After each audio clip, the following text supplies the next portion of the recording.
This is Science Quest.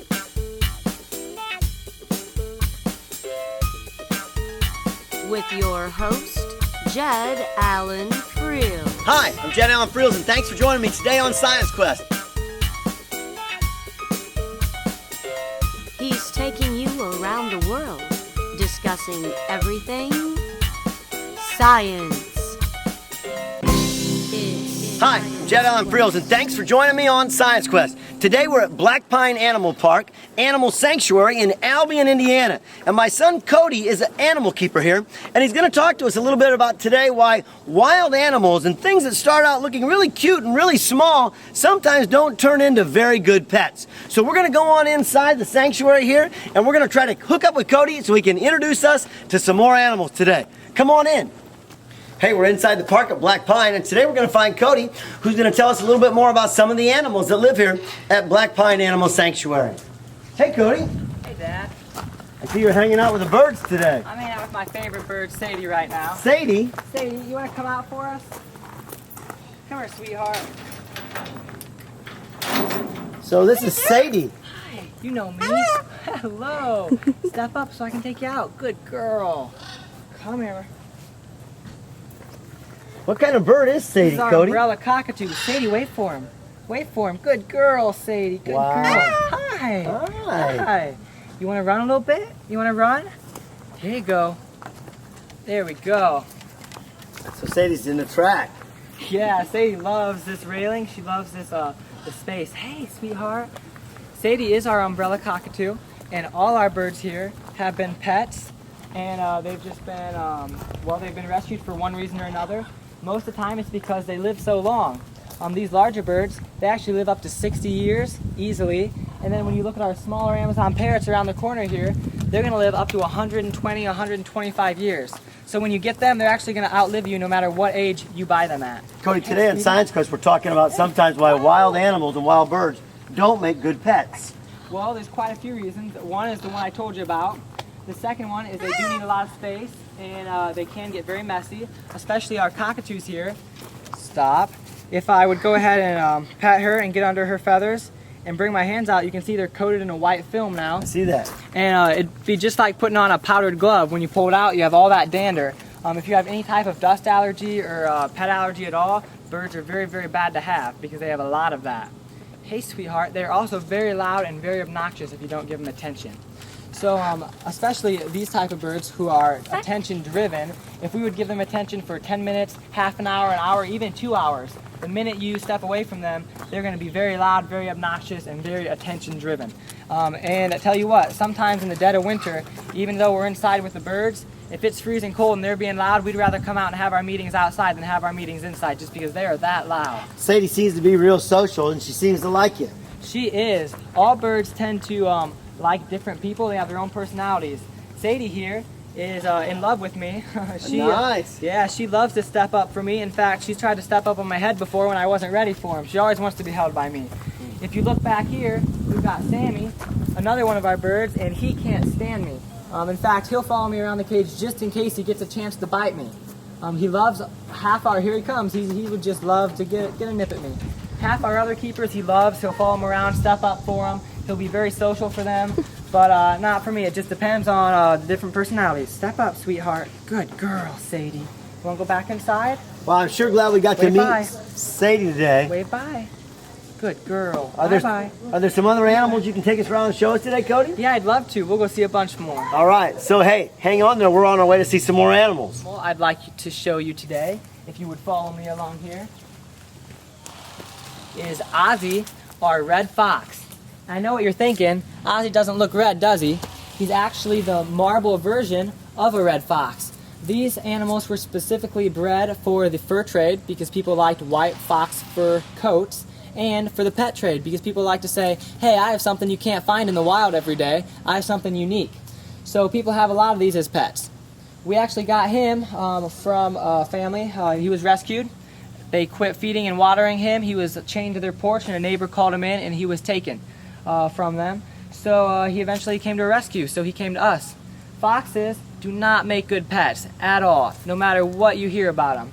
They are very skittish by nature, and you'll see as I walk around here, he immediately looks at me and perks up because he's going to want to get away from me.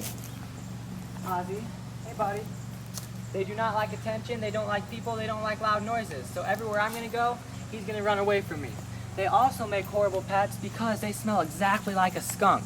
They have the exact same chemical makeup almost as a skunk smell. The only difference is if a skunk is really, really potent, then you can taste it.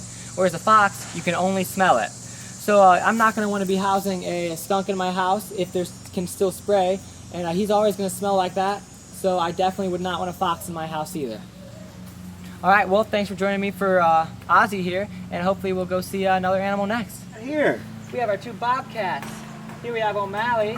Hey buddy. And over here, Walter. Walter, turn around. Walter and O'Malley. Yeah, Walter, yep. Now, what can you tell us about Walter and O'Malley? Well, first of all, they're both house pets to start with. Woo! Just about got sprayed there. Sprayed, I saw that. That is one reason why he is no longer a house pet. Okay. They act just like a normal cat. They love to purr and they love attention. The problem is they're very territorial. So they spray and pee on everything. So if you have him as a house pet, O'Malley especially, he sprays on all the furniture, all the carpets. They realized they just couldn't, they couldn't change their carpets every month and they couldn't get their furniture cleaned every week. So another reason why people shouldn't keep wild animals is house pets. Excellent reason why, yes. And you just tried to spray me again. Right. And that means he likes me. Good. So that's good for me. He's trying to mark you for his territory. He sure is. I'm going to take a shower and I'm no longer going to be his, Okay. Walter was also a house pet. He was actually found in a park in South Bend, Indiana. Okay. And some people thought he was going to attack them. He was approaching them at their picnic, and so they called the authorities. The authorities came out ready to tranquilize him and subdue him, and he instantly ran right up and jumped in the first one's lap, just because he was that friendly. He just loves attention, and so we know he probably just got loose from his home, and they never went to look for him or never found him. But even though he loves attention, he's still a wild animal. Definitely still a wild animal, and he'll try and spray just like O'Malley over here did. And also, Walter has not been declawed, so you can think a house cat has those claws. They hurt. His are 3 or 4 times bigger. He could cause stitches very, very quickly just by playing too rough one time. Right, so when they're little, I'm sure they're really cute. But like any wild animal, they grow up and all of a sudden, they're not a good house pet. That is exactly right. Okay. These guys can get dangerous. Even if they're just playing, they can be dangerous because one movement too quickly for you, and you could be going in to get stitches very quickly. Here at Black Pine, I noticed you guys have some very strict protocol about how the animals are handled. That is Are correct. people ever in with an animal? Almost never. Unless it's for veterinary reasons, we never really go in with any of these animals. Even though these guys couldn't kill us, they could still hurt us, and that could cause a problem. So no, we don't get in with any of the animals unless it's been pre-approved by our board. Cody, where are Bobcats native to? Is this their native range? This is part of their native range. Bobcats are actually originally from all over North America and Canada. And actually, if you look, you can see Walter's kind of small as opposed to O'Malley here, who's he's a little bigger. He's a few inches bigger, and if you look at his head's a lot bigger. Yeah, a lot taller and bigger. So that gives us some idea of where they originate. What do you mean by that? So with a lot of species, the farther north they are, the bigger the animal. So that's the same with bears or wolves, and the same with bobcats here. So we know O'Malley probably came from a line from Canada, okay, farther north, and Walter is probably going to be from North America. So the smaller the animal, maybe the closer to the equator in some species. Correct. Interesting. How long will the Bobcats be here at Black Pine? They'll be here until they die. O'Malley is getting about 11 or 12 years of age, I believe, so he'll only be here a few more years, and Walter's only about 6, so he's still got a good 10 years left. Amazing. So once an animal comes to Black Pine, an animal's at Black Pine forever. That is correct. So that's why it says Black Pine forever. Black Pine for the rest of their lives. Black Pine for the rest of their lives. Yes. I think it's amazing the work that's happening. As an animal keeper, I know you guys spend a lot of work, or spend a lot of time and do a lot of work to make sure the animals have a safe environment and a safe habitat. Yes, we do. That's our main concern. In fact, if we could afford it, we wouldn't even be open to the public. It's all for the animals, but we need that money, so we have to be open so they can come in and they can see what we're doing. Fantastic. Hey, Bandit, how are you? Who is Bandit? This is Bandit. He's our Cody Mundy, aren't ya? You can see his tail back there, and what's that remind you of? A raccoon. So he's a close relative of the raccoon. Oh, you itchy? You itchy? Here you go. He's a close relative of the raccoon. He's found farther south, though. He's more of a desert animal, so he's going to be found in Central America, also in the southern states, like Texas, down there. Hey, bud. How you doing? I didn't bring anything for you today. No peanuts or anything. Bandit, we actually found in Indianapolis. He was a house pet and he must have got loose and they didn't search for him. So when he was found, they contacted us as a sanctuary to help rescue him. We're lucky we found him because we actually found him in the fall. And if he would have still been on the streets for a couple more weeks until it hit a cold spree, then he probably would have frozen to death. Since he is a desert animal, he freezes to death very, very quickly. And it doesn't have to be too cold for that. You also see that when he turns around, he wants to be scratched. And that's because Bandit's allergic to Indiana. He's not originally from here. He's not used to the pollen count that we have, and he gets hay fever just like we do. So we actually give him liquid children's allergy medicine to help take some of the itching away, don't we, bud?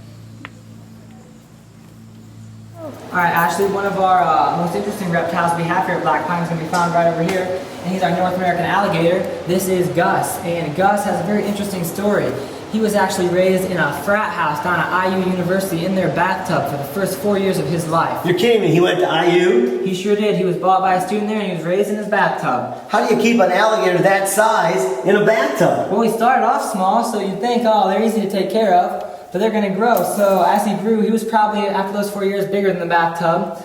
And actually, it is completely legal to own an alligator, and you don't have to have any special permits in most states, including Indiana. So I could own an alligator, take it home and keep it? You sure? Nobody would even have to know about it. Wow. Until they hit 5 feet in length. They're not dangerous if they're 4'11", but once they hit 5 feet, then they're dangerous. You got to pay a lot of money for special permits. So then they're considered an exotic animal, and you got to get a special permit to keep them. Exactly. He went to a pet store after being in the bathtub, and once he hit 5 feet, they couldn't get the permit. So he had to come to a sanctuary. That's why he ended up with us here. Black Pine for the rest of his life. For the rest of his life. Neat. So our next animal is Mozzarella, our albino corn snake, and he is one of our 8 snakes here at Black Pine. Hey there. He's a very active snake to be held, and you can see he is albino, so he has the red eyes. How do snakes come to be here at Black Pine, Cody? Snakes, all our snakes have been house pets. And you'll notice if you walk around and get pictures of them all, here we have Choker, and Look at the size of that snake. he's a boa constrictor, and over here, we're going to have our Burmese python, Kamar. They're all constrictor snakes, and that's because people don't own poisonous snakes as pets for the most part. So we get a lot of calls about constrictors because people can't handle them anymore. Especially pythons. We've been having python problems down south, and that's because if you walk with me all the way over here, you'll see we have our ball python down here in the corner, and he is full grown right now. He's 5 feet long. This is all the bigger they're going to get. People go to buy these things and actually accidentally get Burmese pythons, like the one we just saw. And when they hit 12 or 13 feet, people can't take care of them anymore because that's not what they expected. So if you don't do your research, you're going to get the wrong snake and you're not going to be able to care for them. Once again, they start out real little, it's real easy. Yep. Then they outgrow the aquarium, and what do you do with them? Exactly. They end up in a sanctuary like Black Pine, or if they're not as lucky, they end up in some altar. Thanks, Cody. Yep, thank you. Hey Dad, the last animal we have today is our sulcata tortoises. You can see one of them down here. Hey buddy, and this is only about the third of their size. There we go. They're going to reach 150 pounds pretty easily. And he's probably about 60 pounds right now. You can see I'm going to struggle when I go ahead and pick him up. And I've been working out, so he's quite a heavy guy. Man, I noticed his shell is really cool. Is it always that clean and neat? We do try and clean it, so it's not always that clean, but it's always going to look like this. The shell actually grows with the tortoise. Some people think that they find shells much like a lot of the sea creatures do, but their shell is going to grow continuously as they do throughout their life. So Cody, a turtle like this started out as a house pet someplace. It sure did. We get the most calls about tortoises and birds, and we get a lot of calls about tortoises because this guy started out this big. Right. And they bought him, and he was easy to take care of, easy to feed. But now, you can obviously see, he is not going to make a good house pet. And they live 100, 120 years easily. So he's going to outlive everybody that would own him. He sure is. He's going to outlive them. And if you look over here, this is their food pan. We fill this up every day. And I don't mean fill it up here. I mean we brim it. And they'll eat this in 2 hours. That's enough fruits and vegetables to feed a whole family. So they're going to be expensive to take care of when they grow up. Very expensive. They're going to be very big. Nobody's got a bathtub that big. No, not at all. When they become the size of a footstool, you realize that they might be a little bit too much for you. And these guys don't know the word around. They go through. They'll move your couches. They'll move your furniture. They'll knock over your lamps, everything. If they want something, they're strong enough that they can just push everything out of the way. More good reasons why it seems like these things, these animals and reptiles make good pets, but eventually they grow up. That's correct. We got to remember that they're wild animals, and wild animals don't always make good pets.